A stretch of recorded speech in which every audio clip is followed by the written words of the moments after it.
مجبور اینم یورا همش روز کردگم برای گپ زنید این یوکیرا این شبی این بیچاره کدام معلم ایده جوی این یوک چی مصیبت است چرا امروز جامعه را در مقابل ما خیزوندین من براتون عکس‌ها اگر نداریم ما تماس گیرید عکس‌ها را روانتون میکنم که ببینین برادرتون و هموطنتون چگونه یا کشتن ببینین چگونه نامردانه کشتن بیاین اعتراض مردمی از شروع بکنین بیاین یکی پس یکی دیگر نمیدونم رقمی خط اعتراض بکنین اعتراض 1 2 3 4 5 صف بکشین اگر جامعه ما همه خاموش رعایت بکنه دیگر حرف نزنه دعوا نکنه اعتراضهای مردمی را شروع نکنه طلب نکنه استعفا را نخونه همون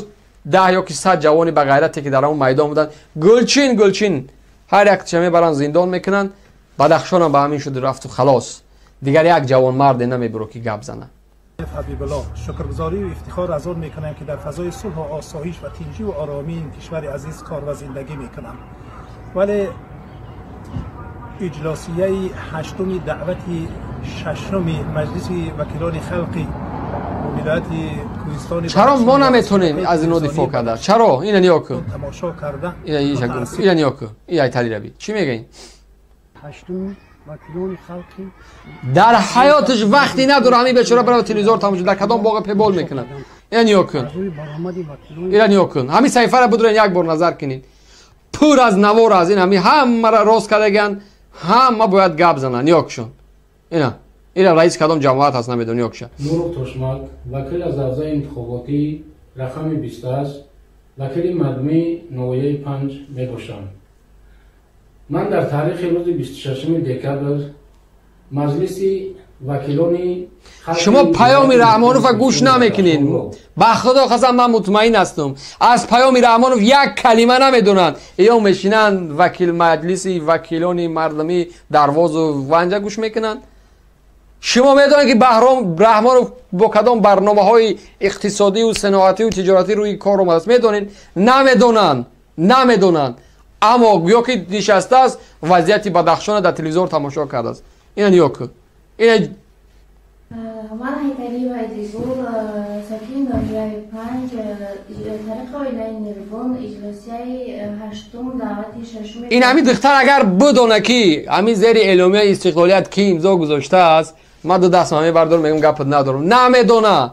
نمیدونه چیز از اعلامیه نمیدونم وکیلانی دروازه و ونجا تماشا کرده است که او یه احمقش میگه که دروازه میگه که ما دروازه از بدخشان جدا میکنیم چی نمود تحلیل است این نیاک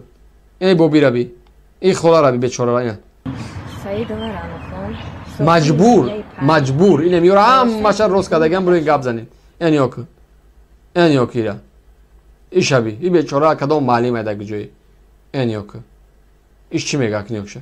یکی از دستاوردهای بی‌نظیر و فراموش نشدنی و تاریخی که در دوران دولتداری نوین تاجیکان برای این ملت کهن بنیاد به دست آمد تأمین صلح و ثبات و اینا ای بابا ربی ساکن ناحیه 5 همه ناحیه 5 نمیدونم از یاون 5 گذشتیم بود چی گپ است یا از یاون بود فقط در این برنامه از یاون ولی 5 گذشتیم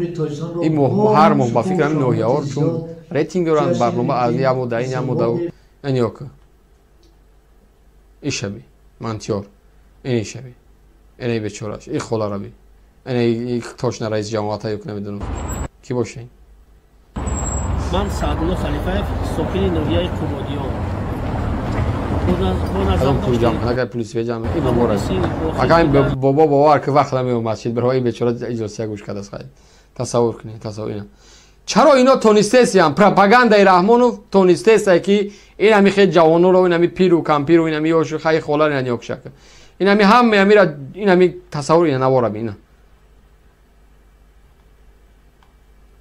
همی بر مقابل مردم بدخشان است